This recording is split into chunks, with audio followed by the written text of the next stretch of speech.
My guest today on the 90-Second Burn is this book, The 5 Dysfunctions of a Team by Pat Lencioni. You've probably heard of it, you've probably even read it, but I want to jump to my favorite nugget. If you're not familiar with it, the model of the dysfunctions of a team is right there.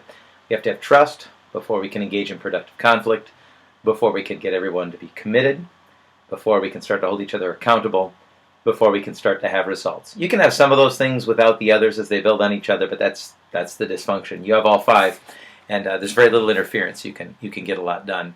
My favorite nugget in this book has to do with conflict, because it seems to me that conflict is one of the areas where we fall short in our teams, that we're scared. There's a nice little summary of things here.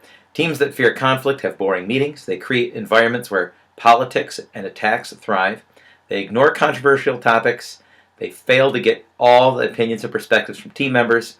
And they waste time and energy with posturing and interpersonal risk management.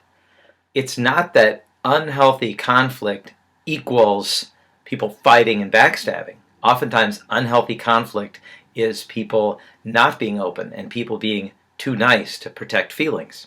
Once the trust is there, we can handle this conflict. It's still uncomfortable, but once we engage in it, then we have productive meetings, and teams understand where everybody's coming from, and better decisions get made. Thanks for joining me today on the 90-Second Burn.